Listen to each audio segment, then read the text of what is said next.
anterior forearm muscles, there are 5 muscles which are superficial and 2.5 muscles which are deep. So what are the 5 muscles which are superficial? You will see that when we are talking about the muscles of the anterior or flexor compartment of the forearm, there are 5 which are superficial and there are 3 which are deep. So what are the names? You will find that this is the diagram which will tell you about the superficial. It is also telling you intermediate, which is a part of superficial, and there are 3 deep muscles. So there are 3 deep muscles. Who are the 3 deep muscles? You will see that there are 5 superficial muscles which we have to now enumerate first. Then you can discuss the 3 deep muscles. So what are the 5 superficial muscles? They can be remembered by the 5 fingers of the hand like this. So what are the 5 fingers? Then you will see that there's a pronator teres which is coming from the medial to lateral side. Insert on the radius bone here. So coming from where? Coming from the humerus bone, ulnar bone, humero-ulnar head, and humero-ulnar head inserting on the radius bone, and is our pronator teres because it will cause pronation. Pronator teres. Pronator. Okay, this is first one. Who's the second one? Second one is actually flexing the carpus, the wrist. As it is flexing the carpus, the wrist, then it is called flexor carpus, but because it is towards the radius bone, it is called as flexor carpus radialis. It is not only flexing the carpus, the wrist flexion, but it will also pull the hand laterally, which is called as lateral abduction or radial deviation also. So flexor carpi radialis, yes. And what about the third one? Third one is actually the palmaris longus, and palmaris longus is having a long tendon inserting on the flexor retinaculum and then forming this palmar aponeurosis on the surface of the palm. And what is the third four? If you want to know about the third four superficial muscle, you will see there's a muscle which is called FDS. What is FDS? Flexor digitorum superficial, flexor digitorum. So you are telling that 4 fingers will flex because of FDS? Yes, actually it is taking its origin from the common flexor origin. See, all of these muscles take origin from common flexor origin, which is medial epicondyle, the traction epiphysis, and taking origin from there, they are inserting towards the hand. So FDS, yes, flexor digitorum superficial, and it is going to pull the fingers to flex them. And what about the last one? You said 5 are there. Which is the 5th one? It is actually coming from the common flexor origin and inserting on the pisiform bone there.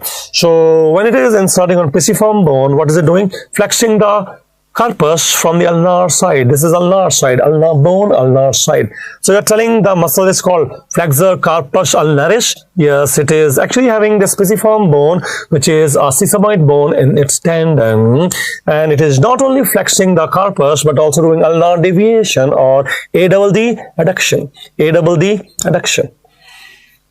If you say so, fine. These are the 5 muscles. Yes, you can see them here.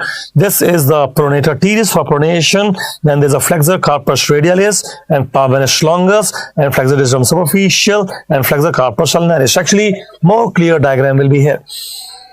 So, can we still magnify these muscles? Yes, superficial muscle you can magnify. See, this is all coming from the common flexor origin. And what is common flexor origin? Common flexor origin is the medial epicondyle of the humerus bone, lower end of the humerus, medial epicondyle, the common flexor origin. Elbow, Colfer's elbow, you remember epicondylitis, medial. Okay, so what is this muscle here? This is the pronator teres inserting on the lateral surface of the radius bone for pronation, pronator teres. And what is this muscle here? Flexor carpus radialis inserting on the base of the metacarpal for flexing the carpus, flexion of carpus and radial deviation, abduction, AB abduction. Then what is the third one? Third one is long tendon, and it is palmaris longus and inserting on the flexor retinaculum, and then also continuing with the palmar aponeurosis on the palm, palmar aponeurosis. And what is the fourth one? Fourth one, you see it is having some humero-ulnar head, and that taking humero-ulnar head, it is giving 4 tendons, and when it is this is actually the 4 tendons muscle is So this muscle is having a humero-ulnar origin, and it is inserting on the pisiform bone here and base of the metacarpal also. You mean to say flexor carpi ulnaris having a sesamoid bone, the pisiform bone? Yes, it is flexor carpi ulnaris. It is having a common flexor origin, and it is also coming from the ulna, humero-ulnar head, and then it is inserting on the pisiform bone and the metacarpal bone. So what is it doing? It will flex the carpus from the ulnar side, flexor carpi ulnaris, and also ulnar deviation. Then what about the movements? You see, there is actually, if you fold the hand, it is a flexion. If you do extension, this is also called dorsiflexion. So this is flexion, actual flexion, and this is the dorsiflexion extension. Yes. Also, if you turn the head inside, the hand inside, it is the ulnar deviation or ADD adduction, and if you take it away, then it is called AB abduction, radial deviation. Tell me which muscle you have found doing the job. You see, if it is flexion, then they are flexor muscles, and we have just seen all the flexors. That could be flexor carpi radialis, or could be, flexor carpi ulnaris, or could be flexor digitorum superficial. They are all flexing the wrist joint. Extensors we can see when we are talking about the posterior forearm muscles later. At this moment, if you are talking about the radial deviation, then who is doing radial deviation? If you are telling it is the radial deviation towards the thumb, then it will be radialis muscle, flexor carpi radialis. And what if I'm doing ulnar deviation towards the ulna? Then it will be ulnaris, flexor carpi ulnaris. In fact, you not only have flexors, you have extensors also. So there will be some extensor carpi ulnaris, which is working with flexor carpi ulnaris, and they both do ulnar deviation. Similarly, you have flexor carpi radialis, you have extensor carpi radialis. And extensor carpi radialis and flexor carpi radialis, they'll do radial deviation. And who is doing this pronation, supination? Actually, there are two pronators and two supinators. And what are the two pronators? Actually, one superficial and one deep. And who is the superficial? Pronator teres is superficial. And who is the deep? There is a pronator quadratus. There is a pronator quadratus. So is a pronator quadratus for pronation? Yes. These are the two pronators. Then who are the two supinator? You already know one supinator was the biceps brachii. It is for supination. And who is the other supinator? It is named as supinator only, floor of the cubital fossa. At the floor of cubital fossa, you have supinator muscle, which is working with biceps muscle for supination. Okay, if you say so. Then this is ADD adduction you are talking about. Yes, ADD adduction is ulnar deviation. And AVD, abduction radial deviation. Yes. You remember which muscles were there? See, flexor or maybe extensor, if they are ulnaris, then they will do ulnar deviation. Similarly, if it is maybe flexor or maybe extensor, if they are radialis, then they'll do radial deviation. And then there are some additional things also, but the point is very simple. If it is ulnaris muscle, maybe flexor or extensor, they will do ulnar deviation. And if it is radialis muscle, maybe they are flexor or extensor, they will be doing the radial deviation. That is the point here. You mean to say, if I want to do this, this is the flexor carpi ulnaris and extensor carpi ulnaris. Yes. And if I want to do this, then it is flexor carpi radialis, extensor carpi radialis. Radialis. Yes, that is simple point. Okay. What about the flexor digitorum superficialis, which you were telling is actually superficial muscle? In the superficial group of muscle? Yes, let us see. It is having 4 tendons to flex the 4 fingers. Flexor digitorum.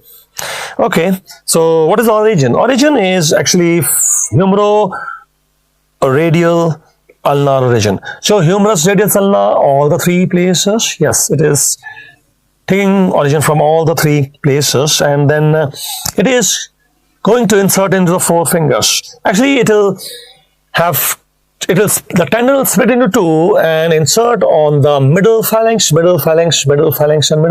You can see here.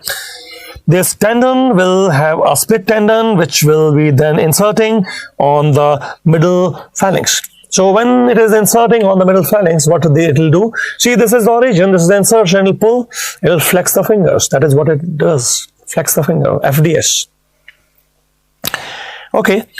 Then what about the deep muscles? Deep muscles are actually 3 of them. And what are the 3 deep muscles? As you will see, this is the 3 deep muscles, and one of them is called as the flexor pollicis longus, because they will fold the thumb. So flexor pollicis longus, yes, it is coming from here, and it will fold the thumb. Flexor pollicis longus. And then you have flexor digitorum profundus. Profundus means deep.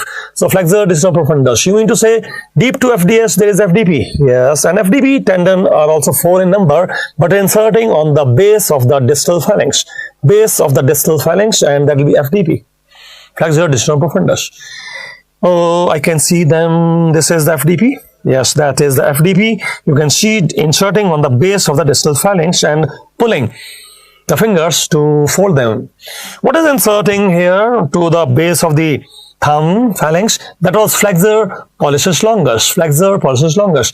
So there is flexor pollicis longus, flexor digitorum profundus. What is the third deep muscle? Third deep muscle, if you remember, we have discussed, it is the pronator quadratus, a wristband type of muscle. So wristband type of muscle, pronator quadratus for pronation, pronator quadratus, pronation.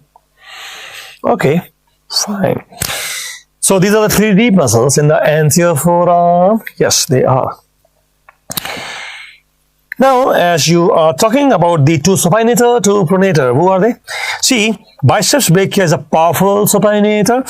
Along with the supinator, they are working, and they will be antagonized by the pronator quadratus, which is a wristband muscle, and also there is a pronator teres. So pronator teres and pronator quadratus, they work together. Yeah, they are synergist muscle. If pronator teres and pronator quadratus are working, then they'll do pronation. And if biceps are working with the supinator, then supination. So you mean to say supinator will work with biceps, and then there will be supination. Yes, that is the point. So these 2 muscles are working together. Yes, you can see here the biceps brachii is working with supinator for supination, whereas on the other hand, you can see the pronator teres is working with pronator quadratus for pronation. Their name is pronator, so pronation.